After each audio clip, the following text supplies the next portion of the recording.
Welcome to my next Mr. Robot Season 1 episode review video. Before I get into that though, pretty important, if you haven't watched the first 6 episodes of Mr. Robot Season 1, it would be my recommendation that you don't watch this detailed review any further to avoid any potential spoilers, and full disclosure, it's actually my first time watching the show Mr. Robot.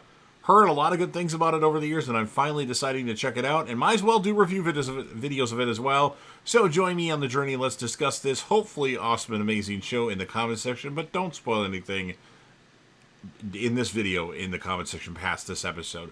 So with all that said, this will be Mr. Robot Season 1, Episode 6. The title of this episode is a computer file that essentially says Brave Traveler. And this will be my first time watch review reaction recap after just finishing watch the episode. We start with Elliot and Shayla. They're sitting at a table at a busy neighborhood restaurant. And then Fernando Vera's brother Isaac and Vera's homie DJ watch from a nearby table. Elliot and Shayla aren't really eating and not talking of anything important, just being together a little bit. They talk some about the first time they met, and Elliot wishes he could undo what's happened. He promises to get her out of this. Then Isaac announces that time's up. He then drags Shayla from the table and out of the restaurant. DJ stands over Elliot to keep him from objecting and leads him to the back room. In there, Elliot picks up the telephone and it's Vera on the other end. Vera talks about some research he's done, research on his name, and Elliot's phrases like Brave Traveler, Adventurer, Savage come up. Elliot wants to know where Shayla is being taken, but Vera's mind is on other things. He's impressed with the power Elliot has and wants it. And by he means he wants Elliot to hack him out of jail today. Elliot says it takes weeks to find security holes, but Vera says it has to be tonight.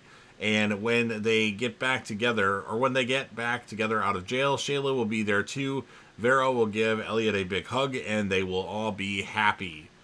Elliot, Isaac, and DJ arrive at Elliot's apartment. Elliot is all worked up about Shayla, but Isaac wants him to concentrate on nothing but getting Vera out.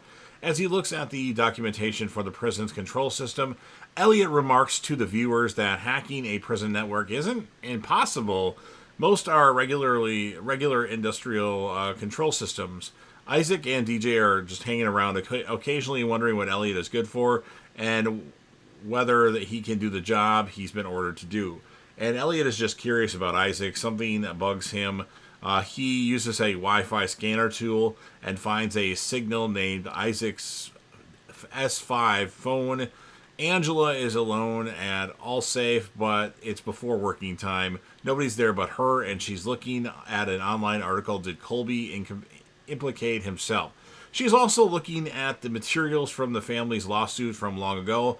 Then she's printing out Terry Colby's emails from the F Society data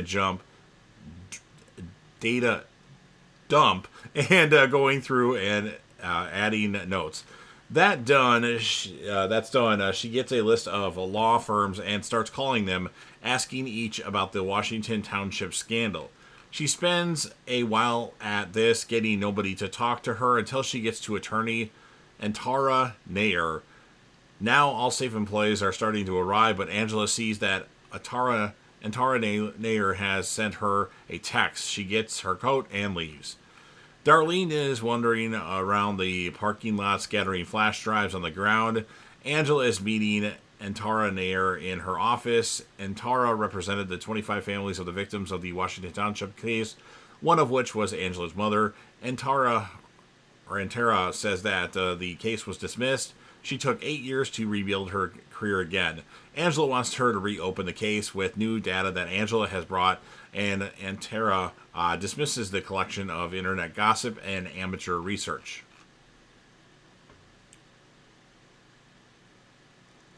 She turns Angela's attention to several clients in the waiting room, all serious criminals, but Antara will have an easier case defending them than if she once again tried to attack E-Corp. Now, outside the prison, an arriving officer notices the flash drives on the ground and picks up one. He can see Darlene watching from the distance. Inside, the officer sticks the drive into a computer. It looks like he's in a security center with many monitors on the wall. His computer shows him Windows offering him a free iTunes gift card, and he happily answers its insinuous questions until he gets a pop up from the computer's malware detection system. It's detected malware in the iTunes software. The officer is immediately anxious, first pulling out the flash drive and then pulling the power plug on the computer. Back at Elliot's apartment, his desktop displays connection closed by remote host. He says he was in for a moment, but when the exploit stopped, Isaac slaps him and asks him what's going on, but Elliot says he needs to take the dog for a walk.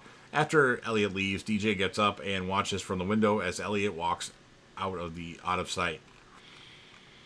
Elliot meets Darlene a block away and complains that the exploit didn't work. She says, well, she only had an hour. It was all she could do, and he gave her no time to do it right. She's ready to walk away, but Elliot says Isaac and DJ are sitting on him, and he has to get this solved right away. Darlene is not impressed, but when DJ shows up, he shows them his gun and waves them back toward the apartment. And then Antara Nair still isn't willing to work further on the case when Angela says, hypothetically, what would it take to make a case? Antara says it would take a reliable eyewitness, an insider who was there when the decisions were made. She doesn't think Angela knows anyone like that. In an E-Court meeting room, Scott Knowles is meeting senior employees when Tyrell Wella comes in. Tyrell says Scott should just skip the interviews and play golf with him, but Scott says he sees what's going on. Tyrell wanted to be the CTO. He's not, and he's pissed. So Tyrell is trying to mess things up for Scott, but Scott says it won't work. He even knows the suggestions that went on between Tyrell and Scott's wife. She told him all about it. But Scott wants Tyrell to really get the idea he's not going to be CTO ever, so he doesn't need to play these silly games. Elliot is still researching with Isaac and DJ watching over him, and Darlene, when the doorbell rings, it's Angela. Though everyone ignores her, she keeps calling for Elliot to let her in, so Isaac lets Elliot go out and get rid of her.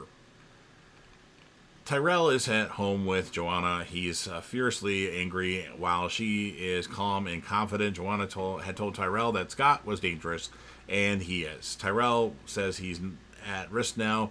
He has to pull back and remain patient, but Joanna reminds him that patient does not mean cowardly. He has to take advantage of an opening that Sharon Knowles gave him. Sharon wants to be wanted. Elliot meets Angela outside, and she says she's met with a lawyer and has an idea how to press the suit against E-Corp. She doesn't want to go into details, which is fine with Elliot. He has urgent stuff to deal with and that isn't her business, so he tells her to trust herself. She asks about Sheila, to which Elliot vaguely answers, and she leaves. Elliot goes back upstairs toward his apartment and finds Mr. Robot waiting for him on the stairs. Mr. Robot warns Elliot that this thing he's doing for Vera, it can't work out well. It probably won't succeed, and whether it does or not, Vera's homies will probably still kill both Elliot and Shayla anyway.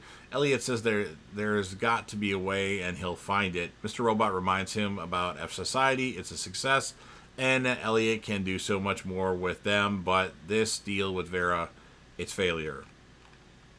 Back at his apartment, he walks in a full of purpose. He stuffs his laptops and other tools into his backpack and says, I'm ready to bust Vera out. He needs to get to the jail now. He wants Darlene to stay, but Isaac is having none of that, and everyone is going. On the way to the jail, Elliot thinks about how he misses the old life. Remember when the panic would just set in and he had a solution, and now he has both Shayla and Darlene to rescue from Vera and his homies. Parked near the jail, Elliot gets out and marches in, quickly typing on his cell phone, thinking, my mind is frayed. I still feel the static running through my brain. Now Elliot is in the jail's busy visiting area across the table from Vera. Elliot says he needs more time, but Vera says it has to be tonight. Elliot explains that actually he and Vera have to sit here and talk because right now his cell phone is sniffing and detecting any sort of wireless network in sight, and then he'll own the network. Vera says, brave but stupid. When he springs Vera, everyone will look up to the security recording of this meeting and go after Elliot. But Elliot says he'll open all the calls at once, so no problem. But He knows once Vera is free, he's going to need to run, and with his money too. Elliot has hacked Isaac's phone and has hacked Vera's entire operation, crew, and shipments of all of it. Elliot owns it, so he needs Vera's word. Once he is done, Vera and his homies will leave both Elliot and Shayla alone. Or else Elliot will leak his information, and in case Elliot gets killed, he is arranged to leak it if he doesn't disable it every 24 hours. Vera doesn't look happy, but seems to accept it. He then tells him that he will hug him. Angela tries to visit with Terry Colby in his city townhouse. He doesn't want to be visited, nor doesn't want to talk to anyone. And then outside the prison, Elliot looks at his phone's snooping app, and it shows nothing but WPA2 protected networks. He thinks borderline unhackable, but he stops and looks around at the parking lot and runs another app scanning for Bluetooth transmitters and finds one in a nearby police car. He realizes he doesn't need to hack WPA2 when there's a dedicated Bluetooth network he can just get into. And then Elliot arrives at the car where the others are waiting. We're good. I can pull this off. He's ready to get going, but Isaac pulls Elliot into the car, tells everyone else out, and drives off for a private talk. Elliot and Isaac walk along the river, and Elliot explains that he's ready. He can free Vera, and if he doesn't, he can kill Vera's operation. Isaac stops him and points his gun at him. Isaac is anxious, but Elliot is calm and understanding. Isaac doesn't want Vera free. He wants to have Vera dead. Tonight, the first thing Vera will do is kill Isaac. Isaac is worried and puts down the gun. Elliot says Vera is all set either way. He's got protection inside, and if Isaac doesn't get him out, he'll have Isaac killed just for that. So Isaac's best choice is to let Elliot get Vera out, and then Isaac can do whatever he wants, Isaac says. Or that's what he tells Isaac. And then Isaac says, what makes you think I still won't kill you afterwards? Elliot responds, I don't. I'm just playing my best move. And then Isaac puts the gun away, and they go back to the car.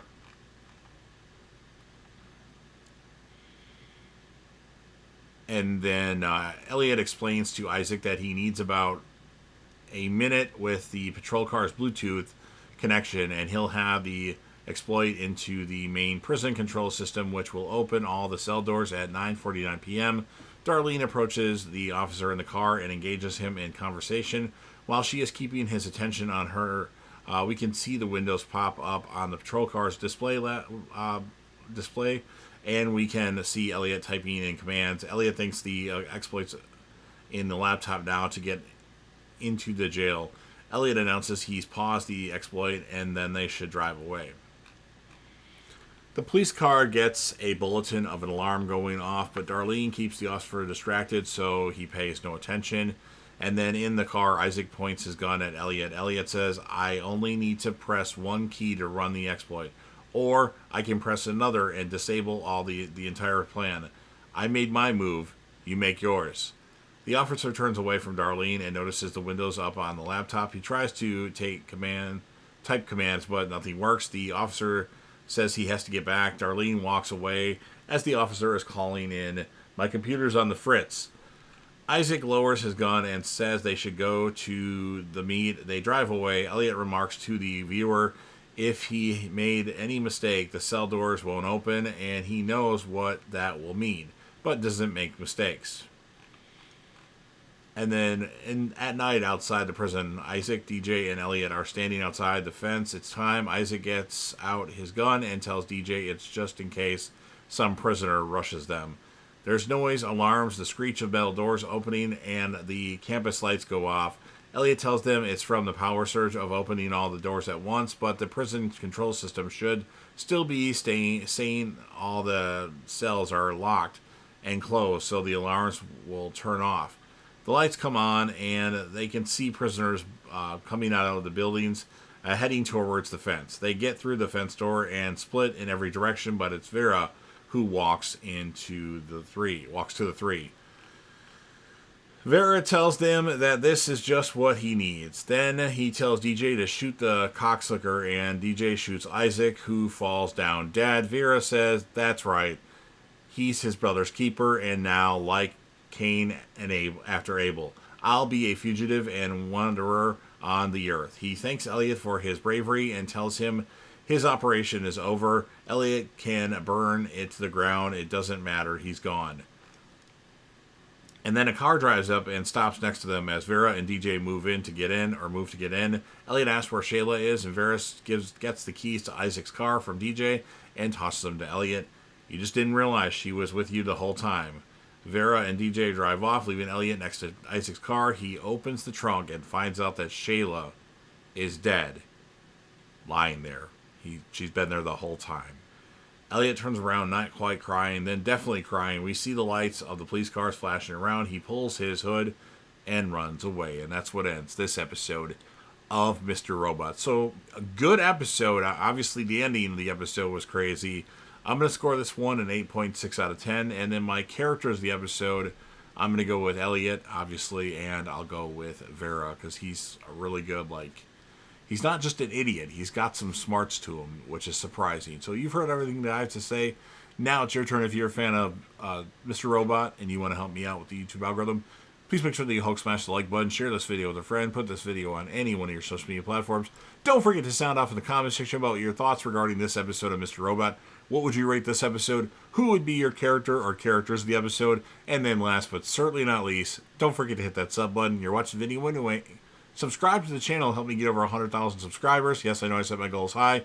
Join the team, show your damn support, and be a part of something special. And you never know what you're going to see on JDevTV.